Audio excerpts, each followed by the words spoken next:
Palatine tonsils.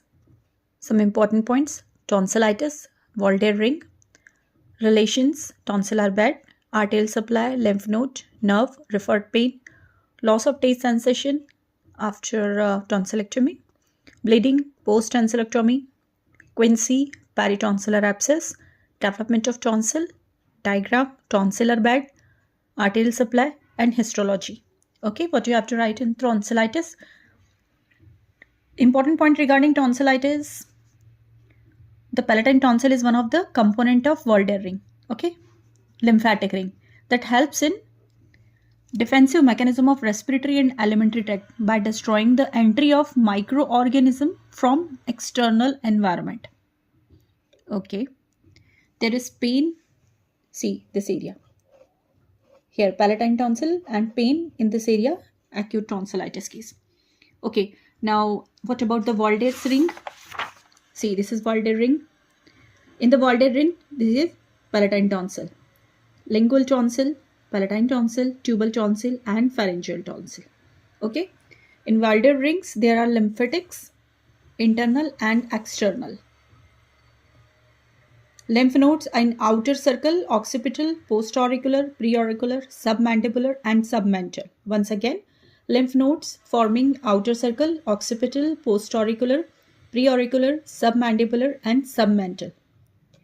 Inner circle of Voltaire ring, lymph nodes forming inner circle, retropharyngeal, parapharyngeal, pretracheal, and prelaryngeal. Once again, retropharyngeal, parapharyngeal, pretracheal, and prelaryngeal. See, and here is deep cervical fascia, investing layer of deep cervical fascia.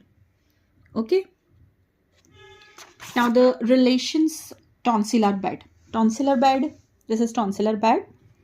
Here is tonsil, and this is the fascia, paratonsillar vein, branch of facial artery. Here is glossopharyngeal nerve, styloglossus. This is superior constrictor. Outside the superior constrictor, there is buccopharyngeal fascia. Inside the superior constrictor, pharyngobasilar fascia. Lateralmost, buccopharyngeal fascia, then superior constrictor muscle of pharynx, then pharyngobasilar fascia. Then here is peritonsillar space, peritonsillar vein, tonsillar crypts, facial artery. Okay.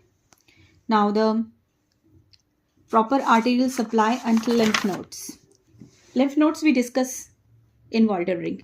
Arterial supply, see, this is the branch, external carotid artery. Okay, branches of external carotid artery. Supplied by tonsillar branches. Okay, first is greater palatine. It supplies tonsil. Branch of maxillary artery, greater palatine.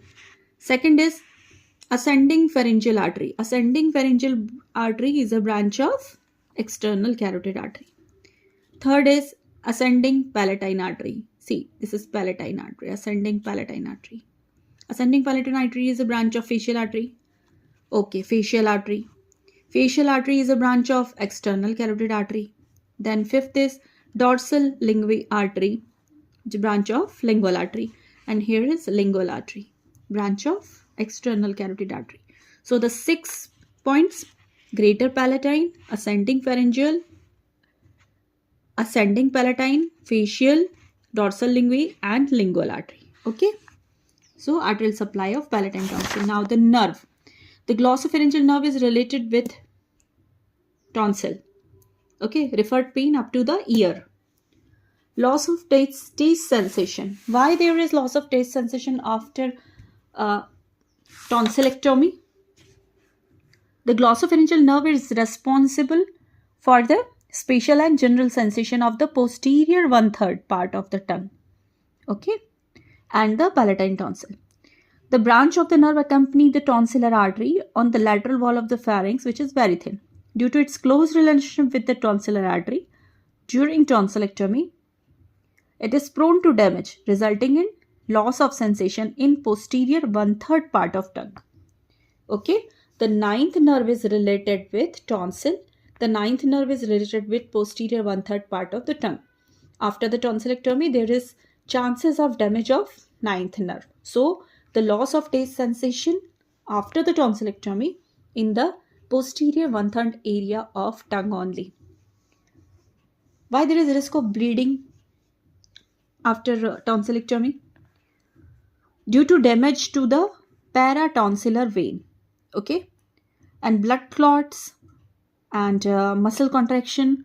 All these things are related with blood clot and hemorrhage. There are two areas in the body, tonsillar bed and uterus, where clot formation is inhibited. Because of clot, there is constant contraction of the muscles, and then bleeding is a complication. Quinsy. What is quinsy? Peritonsillar abscess, accumulation of the pus due to infection around the tonsil. Presented as fever, throat pain, difficulty in opening of mouth, change in voice. All these things related with quinsy. What about the development of the tonsil? It develops from second pharyngeal pouch, not from the arch. Tonsils develops from second pharyngeal pouch. Now the diagram of tonsillar bed. This is diagram of tonsillar bed. You have to show all the relations.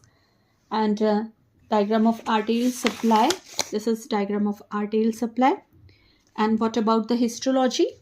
See, in histology, capsule, stratified squamous epithelium. Remember it, non-keratinized epithelium. Cortex and medulla, no differentiation into cortex and medulla. Okay, and the epithelium forms crypts. There are crypts and some lymphoid follicles are here, capillaries. Okay,